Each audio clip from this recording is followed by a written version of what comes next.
7th standard. आज हम इस वीडियो में इंग्लिश ग्रामर चैप्टर 9 यानी कि क्लॉजेस को लेकर डिस्कस करेंगे। अच्छा, क्लॉजेस क्या होता है?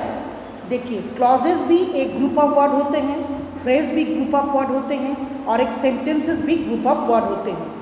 लेकिन यहाँ पे आज हम पर्टिकुलर डिस्कस करेंगे क्लॉजेस किसको कहा जाता है। देखिए, दो सेंटेंसेस हैं। I lost a blue pen, मैंने एक ब्लू पेन खो दिया था। नेक्स्ट सेंटेंस है I lost a pen which is blue in colour. तो इन दोनों सेंटेंसों का जो ग्रुप ऑफ वर्ड का मीनिंग सेम है, लेकिन लिखने का पैटर्न अलग है। पहला जो ग्रुप ऑफ वर्ड है उसमें ए ब्लू पेन, इसको हम लोग क्या कहते हैं? फ्रेज। इसके अंदर ना तो कोई सब्जेक्ट है ना तो कोई फिनाइट वर्ब है। और नेक्स्ट सेंटेंस में जो ग्रुप ऑफ वर्ड है वो है विच इज़ ब्लू इन कलर। इसे हम लोग क्या कहते हैं? क्लॉजेस, क्योंकि इसके अंदर WHICH which is a subject और इज़ ए फिनाइट वर्ब। तो क्लॉज किसको कहते हैं? क्लॉज वो ग्रुप ऑफ वर्ड होते हैं जो एक सेंटेंस का पार्ट होता है, लेकिन उसके खुद के अपना एक सब्जेक्ट होता है और एक फिनाइट वर्ब होते हैं। तो ऐसे जो है वर्ड्स को हम लोग, ग्रुप ऑफ वर्ड को हम लोग क्या कहते हैं? क्लॉज कहेंगे, जिसके पास सब्जेक्ट होगा और अपना क्या होता है? उसका एक फिनाइट वर्ब होते हैं। नेक्स्ट देखिए, differences between sentence clause and phrase. इन दोनों के बीच में क्या फ़र्क होता है? सेंटेंस क्या होता है? एक ग्रुप ऑफ वर्ड होते हैं जिससे हमें एक कंप्लीट सेंस के बारे में पता चलता है और जिसके अंदर एटलीस्ट वन फिनाइट वर्ब जरूर होते हैं। और फ्रेज एंड क्लॉज क्या होते हैं?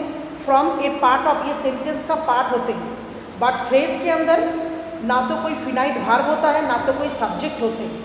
बट क्लॉज के अंदर सेंटेंस का ये पार्ट, ये भी सेंटेंस का ही पार्ट है, लेकिन इसके अंदर इसके अंदर तुम्हारा फिनाइट वर्ब भी होता है और सब्जेक्ट भी होते हैं। नीचे फीचर्स है, वही चीज़ जैसे मैंने आप लोगों को समझाया है उसी को पॉइंटों में दिया गया है। A sentence can always stand its own. Sentence जो है हमेशा अपने आप में खड़ा होता है, but phrase can not stand on its own. लेकिन फ्रेज जो है अपने आप में टोटल मीनिंग को नहीं कन्वे कर पाता है। और एक क्लॉज में स्टैंड और ऑन इट्स ओन और मे नॉट। और क्लॉज क्या कभी क्या होता है?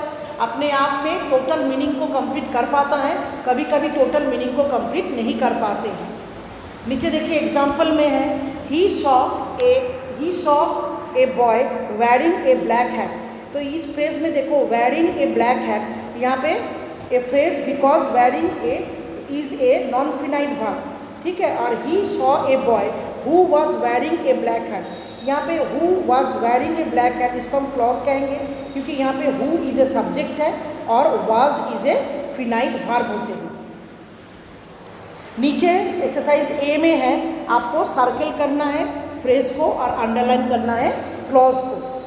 अब हम देखेंगे how many types of clauses. अगर देखा जाता है 3 टाइप्स ऑफ क्लॉजेस होता है, noun clause, adjective clause and adverb clause.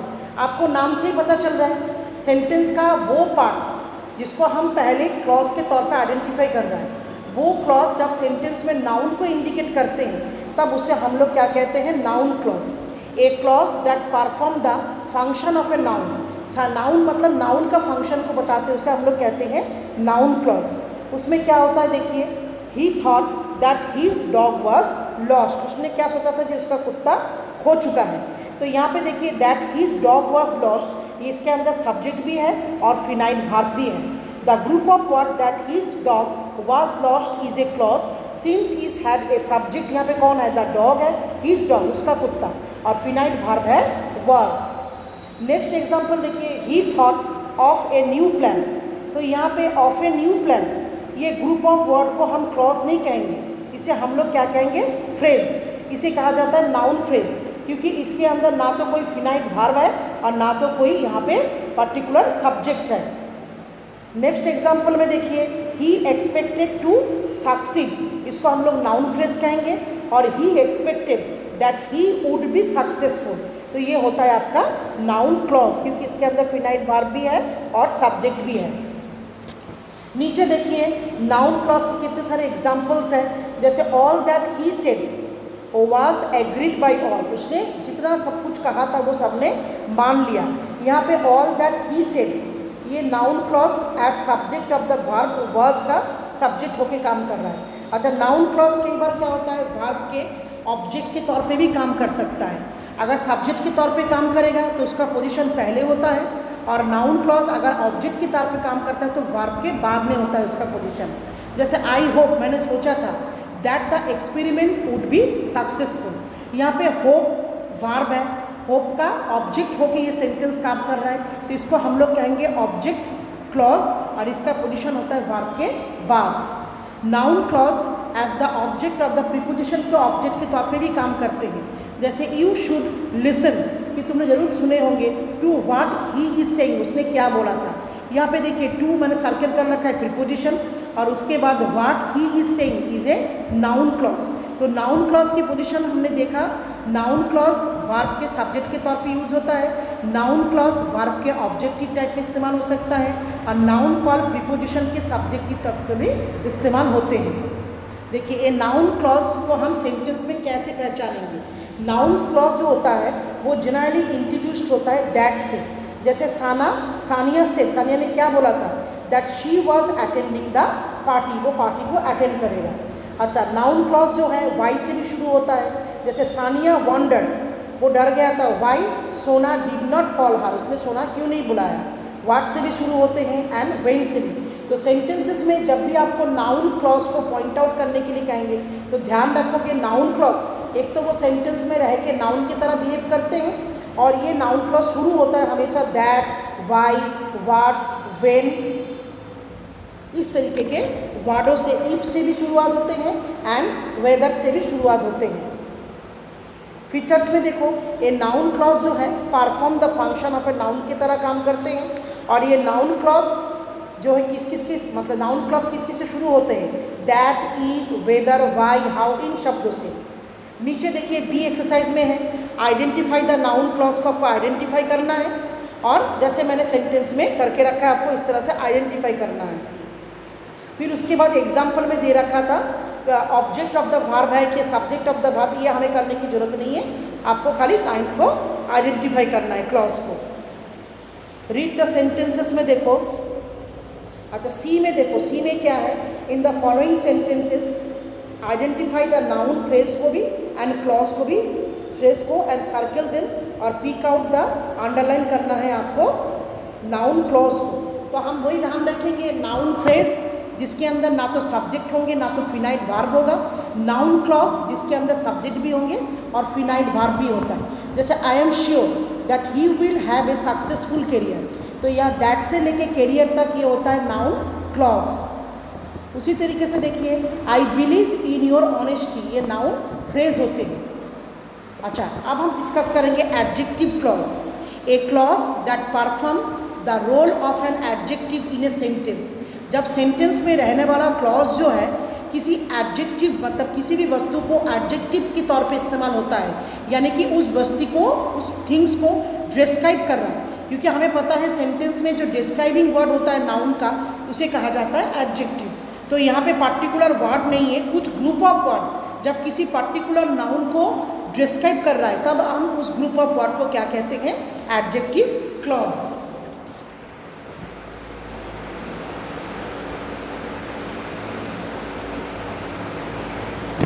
देखो the group of word which has white dot, अच्छा which has white dot in a clause.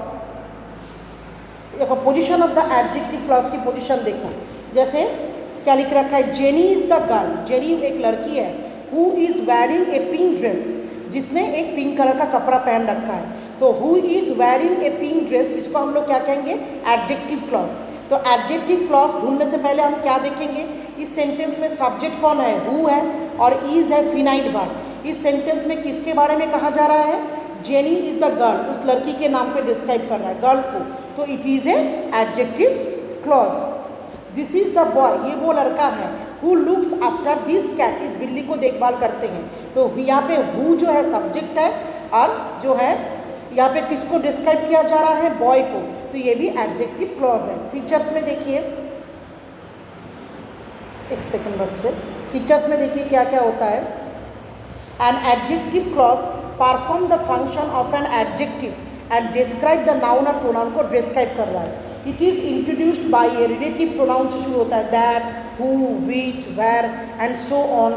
Example में the boy who is wearing, adjective word which से भी शुरू होते हैं. इस तरह से एग्जाम्पल्स को आप देखते रहिए, that से भी शुरू होते हैं, where से भी. अब हम पहुँचेंगे डी एक्सरसाइज में.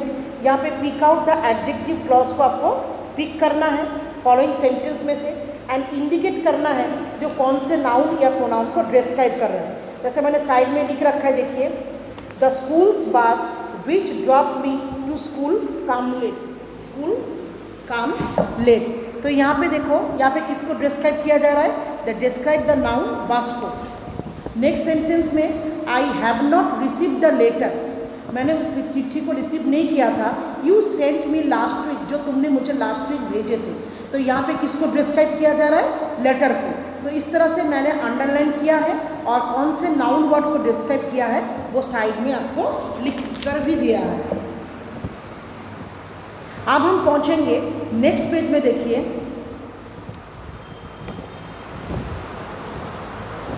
रीड द सेंटेंसेस को आप ध्यान से पढ़ो. पहला सेंटेंस में है the book which is on the table is mine, जो किताब टेबल के ऊपर रखा हुआ है वो मेरा है. और नेक्स्ट सेंटेंस में है the book on the table is mine, table के ऊपर जो किताब है वो मेरा है. तो both the sentences same meaning को कैरी कर रहा है. लेकिन पहला वाला सेंटेंस में which is on the table, इसको हम लोग क्या कहते हैं? एडजेक्टिव क्लॉज, क्योंकि यहाँ पे विच सब्जेक्ट की तरह इस्तेमाल हुआ है और इज़ फिनाइट वर्ब की तरह इस्तेमाल हुआ है. नेक्स्ट सेंटेंसेस में the book on the table is mine, तो ऑन द टेबल, तो ऑन द टेबल में यहाँ पे ना तो सब्जेक्ट है ना तो फिनाइट वर्ब है, तो इसको हम लोग क्या कहेंगे? Adjective phrase. नेक्स्ट एग्जाम्पल में देखिए, I meet a man with a big moustache, ये एडजेक्टिव फ्रेज है. और who had a big moustache, इसमें होता है एडजेक्टिव क्लॉज.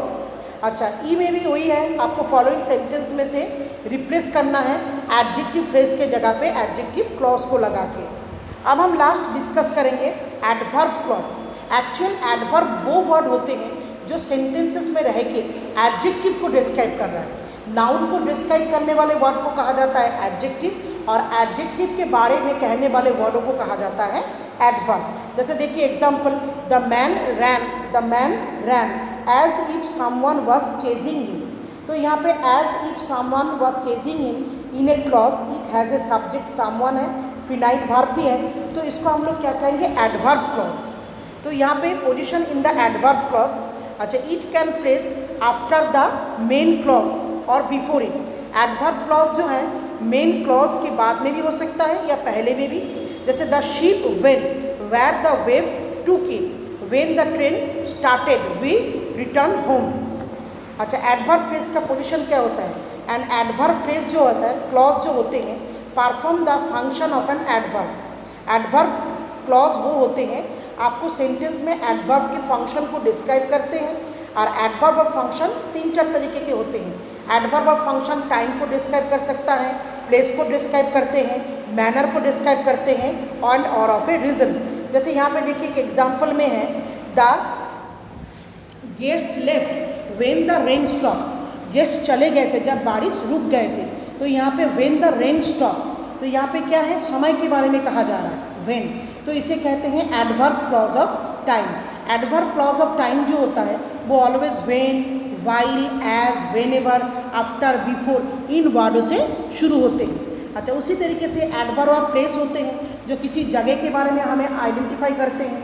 फिर नेक्स्ट होता है एडवर्ब ऑफ मैनर, किसी के आचरण के बारे में कह रहा है. जैसे इट अपीयर्ड, उसको देख के क्या लग रहा है? As if he was sick, वो बीमार है. उसी तरह से एडवर्ब ऑफ रीज़न है, कोई भी घटना हो जाते है उसके पीछे कारण क्या है?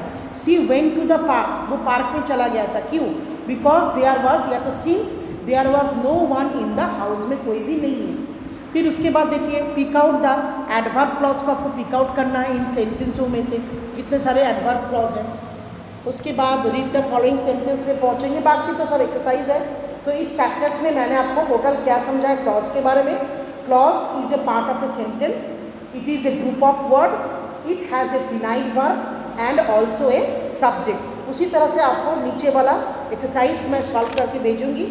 ठीक है, एडवर्ब क्लॉज से आपको चेंज करना है. अच्छा, नेक्स्ट सेंटेंसेस में भी आइडेंटिफाई करना है. किस तरह से हम आइडेंटिफाई करेंगे noun clause adjective clause and adverb. बहुत सिंपल।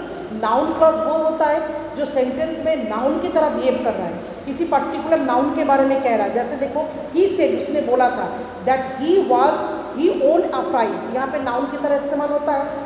एडजेक्टिव क्लॉज किसको कहेंगे?